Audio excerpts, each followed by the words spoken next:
کہ سیدہ کائنات کوئی معمولی بیٹی کا نام نہیں ہے.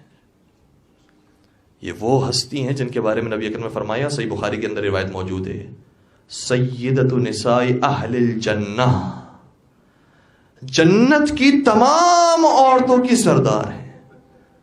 جنتی نہیں ہے.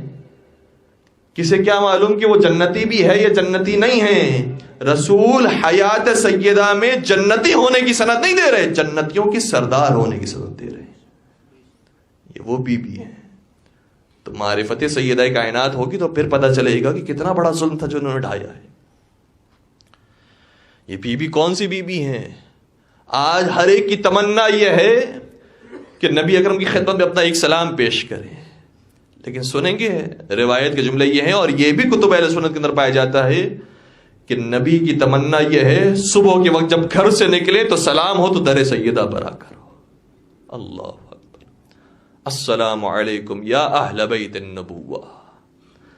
گویا نبی اکرم کی اس عمل نے بتا دیا کہ نبی اکرم جہاں سے آ رہے ہیں وہ اہل بیت رسول نہیں ہیں, جہاں جا رہے ہیں وہ اہل بیت رسول. یہ ہے اہل بیت رسول. اور پھر سیدہ کائنات کا تو جو احترام تھا وہ بڑا منفرد تھا.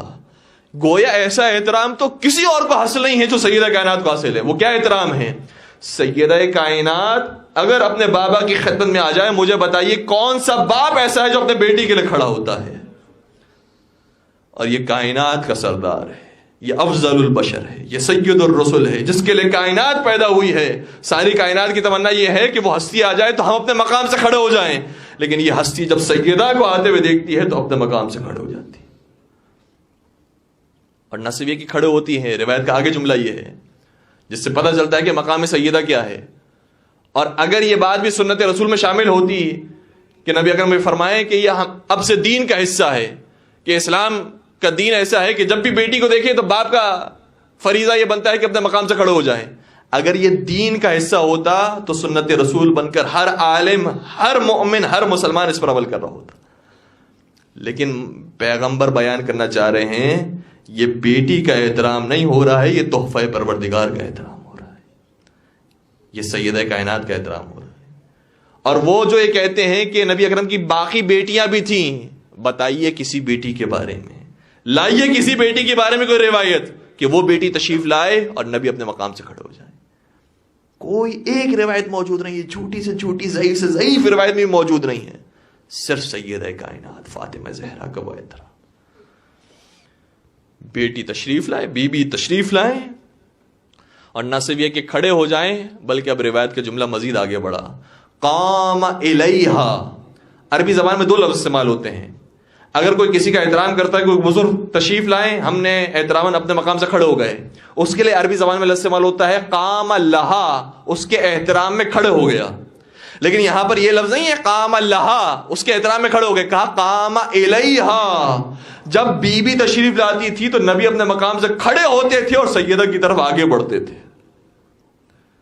ان کی طرف آگے بڑھتے تھے. یہ انتہائی احترام ہے.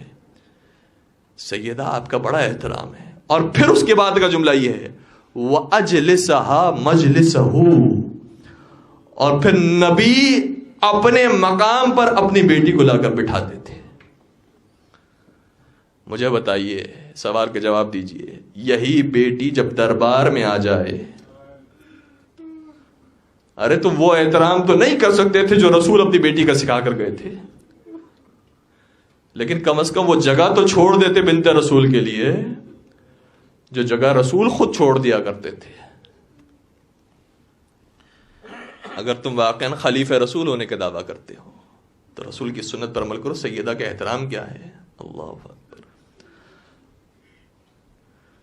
اور پھر دوسری طرف سے روایت کا جملہ یہ بھی ہے, اب جب رسول بی بی کے گھر پہ تشریف لاتے تو بیائی نہیں, جو کام نبی نے کیا تھا وہی کام سیدہ انجام دیتی.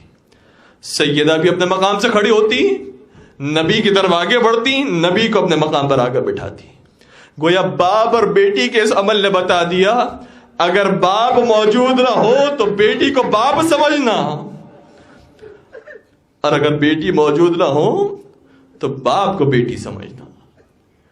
یہ عین رسول ہے, یہ ہستی شبیہ رسول ہے, یہ ہستی نفس رسول ہے.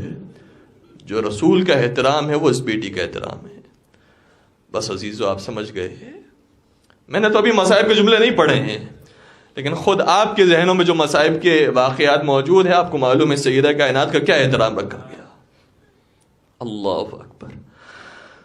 سیدہ کائنات اپنے بابا پر گریہ فرماتی ہیں. مولا متقیان کا نہج البلاغہ کا جملہ یہ ہے کہ ہمارے اوپر اس سے بڑی مصیبت نہیں آئی تھی کہ جو نبی کی وفات پر مصیبت آئی. میں کہوں گا علی کے لیے اگر یہ سب سے بڑی مصیبت ہے تو زہرا کے لیے کیا ہوگی؟ فراق نبی زہرا کے لیے کیا ہوگا؟ اللہ اکبر.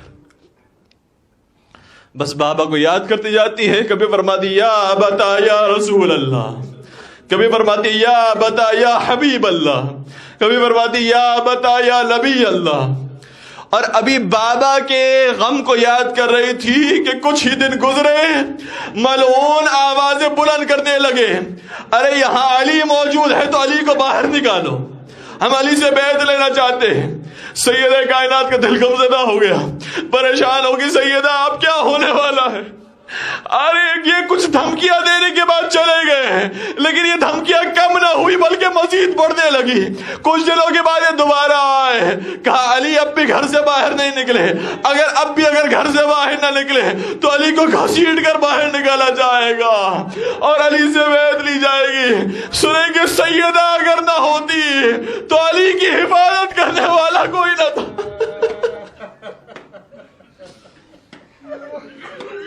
اجرکم علی اللہ. ارے میں کربلا کو یاد کروں یا بقی کو یاد کروں؟ کربلا میں جب تک عباس زندہ تھے سب اپنے آپ کو محفوظ سمجھتے تھے، لیکن بقی کو دیکھ کر لگتا یہ ہے جب تک زہرا زندہ تھی علی اپنے آپ کو محفوظ سمجھتے. اجرکم علی اللہ. بنت رسول پر رونے کے ایام ہیں، ایسے ایسے پرتہ پیش کریں گے. بس بنت رسول پر ایک وقت وہ آیا جب اب بھی علی گھر سے باہر نہ نکلے تو اب ملعونوں نے لکڑیوں کو جمع کیا اور آواز بلند کی، اگر اب علی کو نہ نکالا ہم اس گھر کو آگ لگا دیں گے. سنیں کہ پیچھے سے سیدہ کی آواز کیا ہے، کیا چاہے اس کے اندر سیدہ موجود ہو کیا تب بھی جلا دو گے؟ ملعونوں نے کہا ہاں اگر اس کے اندر ہم بنت رسول بھی ہو تب بھی ہم اسے جلا دیں گے. بس حجت تمام ہو گئی. ایک وقت وہ آیا جب سیدہ کائنات جواب دے رہی تھی، کسے کیا خبر تھی جو انہوں نے کہا تھا اس پر عمل بھی کریں گے. ایک مرتبہ کسی ملعون نے اپنے اس دروازے کو لات ماری، سیدہ درو دیوار کے در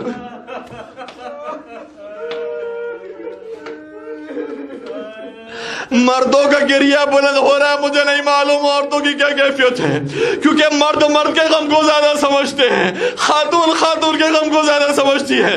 لیکن مجھے کہنے دیجئے یہ صرف خاتون نہیں ہے بلکہ شکم میں محسن بھی موجود ہے. ارے اس غم کو کون محسوس کرے؟ اور پھر ملعون نے نہ صرف دروازے کو دھکیلا بلکہ ایسا در و دیوار کے درمیان سیدہ کو پیس دیا. محسن شہید ہوئے. جو میخ سیدہ کے دروازے پر موجود تھی وہ سینے سیدہ میں پیوست. ارے کتنا دروازے کو دھکیلا ہوگا کہ میخ در سیدہ سے ہوتی ہوئی سینے سیدہ میں جا کر بےہوش ہو گئی. اور اب اس کے بعد علی مرتضیٰ کو پکڑ کر گھسیٹ کر مسجد کی طرف لایا جا رہا ہے. سنیں گے ایسی زخمی حالت کے اندر بھی سیدہ کھڑی ہوئی، کمر بند علی کو پکڑا، کہا میں علی کو جانے نہیں دوں گی، علی کی تم بیعت نہ کر سکو گے. ملعون نے کہا علی کو لے جانے میں جلدی کرو، لیکن جلدی کرنے کے کئی طریقے تھے. اگر سب زور لگاتے علی مسجد میں بالآخر آ ہی جاتے، لیکن سنیں گے جلدی کیسے کی گئی. ایک ملعون نے تعزیانہ اٹھایا، سیدہ کے دست مبارک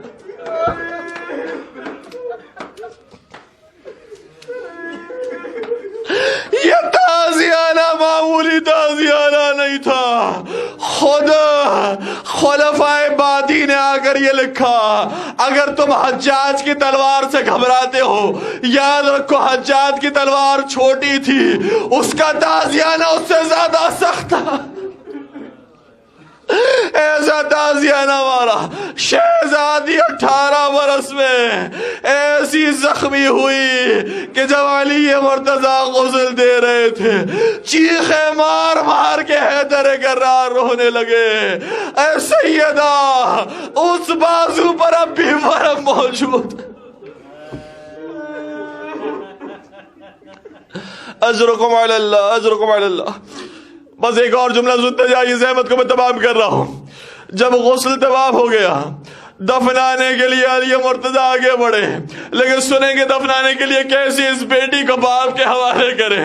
نہج البلاغہ کا جملہ یہ ہے، فرماتے السلام علیک یا رسول اللہ عنی وعن ابنتک، اے اللہ کے رسول میں آپ پر سلام بھیجتا ہوں اپنی جانب سے بھی اور آپ کی بیٹی کی جانب سے بھی۔ اور پھر سنیں گے کیا فرماتے ہیں، فرمایا ہذہ ودیعتی، یہ وہ ودیعت ہے، یہ وہ امانت ہے جو میں آپ کے سپرد کرنے کے لیے لایا ہوں۔ مورخین نے بیان کیا ارے یہ امانت کیسی تھی، کہہ سکتے تھے میں زہرا کو دینے کے لیے آیا ہوں، نہیں فرمایا میں زہرا کو دینے کے لیے آیا ہوں، کہا میں امانت کو دینے کے لیے آیا ہوں۔ مورخین نے اوراق کو پلٹا، کہا جب ازواج نبی نے علی کی شادی کی تھی تو یہ فرمایا تھا اے علی میں تجھے اپنی بیٹی نہیں دے رہا، تجھے اللہ کی امانت دے رہا ہوں، لہذا اللہ کی امانت کی حفاظت کرنا۔ علی گویا کہنا چاہتے ہیں اللہ کے رسول آپ کی امانت کی میں نے خوب حفاظت کرنا چاہی، لیکن آپ کی امت نے حفاظت کرنے نہ دی۔ کبھی تماچے کا نشان، کبھی بازو پر ورم کا نشان، سینہ زخمی، پہلو شکستہ، ہائے 18 سال کی مریضہ کو آپ کے حوالے کر رہا۔